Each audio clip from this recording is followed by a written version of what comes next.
Hello, I am Very Lisa, and this is a speed build that I am doing of a little house in Willow Creek that is designed to be part of a project that I'm doing with my kid Sparky.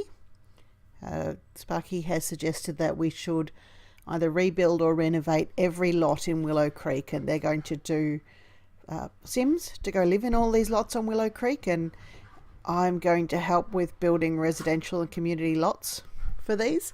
I haven't really played Sims or done any builds for many months. I got kind of stuck on my learning curve of learning how to do videos, and I got a bit discouraged and got distracted with other things and thought, oh, it's too hard, I can't do it. So I gave up a little bit, but Sparky has encouraged me to have another try, and Sparky's also studying to be a sound technician and understands lots of things in terms of technology and software better than I do. So they're helping me get past the bits that I'm stuck on. And this is good because I've wanted to get back into making videos for a little while, but sometimes it just feels like there's an insurmountable hurdle. And so I have, I guess, let myself think, oh, it's too hard. I don't want to. And then I tried various different types of software and they were too hard and I couldn't work them out, or my computer wasn't fast enough, and I couldn't afford to buy a new computer, and I couldn't afford to buy all the different softwares. And I got a little bit envious of the people who play on Macs, because it seems like Mac has much better, not better, easier options.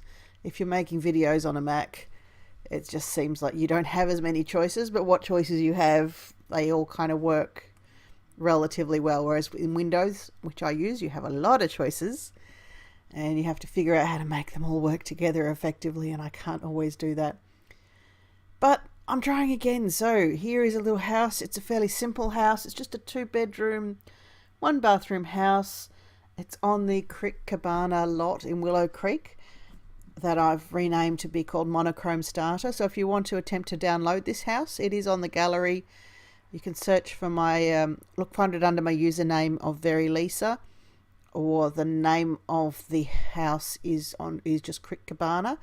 I think I can link to it from the description in the video. I can't remember. I haven't done this for months, so I'll check it out. If it's possible to link to the downloadable house, I will. If not, just go look on the gallery for Very Lisa and for this Monochrome Starter home. It has a main bedroom, which just has a double bed and a bedside table and a little bit of a wardrobe, chest of drawers, what do you call it, dresser in it. And then a kid's bedroom with a desk, and then a big open living area and just a single bathroom with a bath.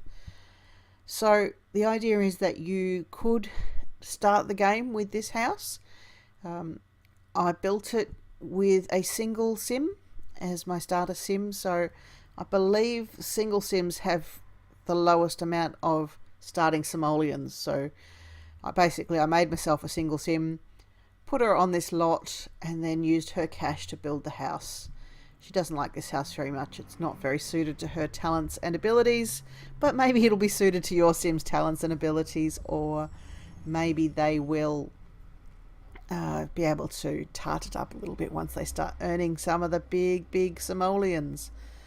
So this house to me started coming together once I built that kitchen area with the big windows and the light that comes in, hits that galley bench, and it started to feel like, okay, I understand the aesthetic here. When I first started building this house, I really didn't know what I was aiming for at all, apart from it just needed to be a small house on a small lot with a small amount of simoleons. So yeah, I just chucked some stuff on and started moving it around until a couple of things clicked. So that big wall of windows in front of the kitchen, and then some more windows along the side I really like the large windows without curtains, but they have those battens, or the wooden boards, what do you call them, like strips across the windows that give you that sort of feeling of privacy and security to some extent, but also open the house up so you can see outside clearly, and then they sort of slightly obscure the vision coming in. if you're a very private sim, this seems to be quite a busy area. Whoops. Lots of sims just happen to be wandering past at all times of the day and night.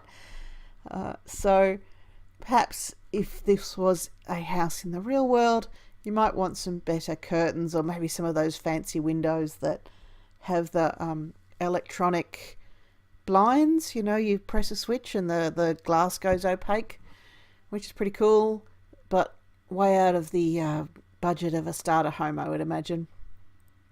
Because I haven't played The Sims for months, and I certainly haven't done any building for months, I kind of forgot a lot of the shortcuts and tricks that you do. Like I was putting a rug down there and I forgot how you size up a rug, and I had to pause and go and look it up. It is the square brackets left and right, by the way, for those of you who don't already know, but I assume that most people who play The Sims a lot and who build with The Sims a lot will probably already know that. But anyway, yeah, I had to figure that out. I had to figure the camera angles again. That one, I'd just completely forgotten that you press tab to remove the interface and get some nice camera angles for your screenshots. So learning to play it all over again and learning all the commands all over again. This large living area, even though I pretty quickly got that feel for the kitchen and the island bench with the breakfast bar stools, it took me a while to figure out the rest of the space, how to place things there, because it was, I guess, a narrow space, and I didn't want to clutter it. I wanted this house to feel quite calming and simple. So I tried to not fill it up with stuff, not block any traffic, but have the potential to do more with it, but not push it too far to start with. So yeah, it's a pretty simple house. Had run out of money about this point and just did some fairly simple landscaping, a few pots that you can put some seeds into, a couple of plants, some lights, just checking everything is there that has to be there. I think I've got all the basics. I may have missed one or two things, but you know, a day or two of actual gameplay should get you anything that you're missing in the game. I think this is a really lovely spot, and it would be just a nice place to live with the canal going past, and it seems quite a structured canal, so you can imagine the canal boats going past and all the people walking around and being in the middle of town. It seems like a lovely, lovely lot that a starter family could actually have access to. So I guess Willow Creek is some sort of utopia where things are a little bit nicer than they are in their world. So yeah, thanks for watching. See you later.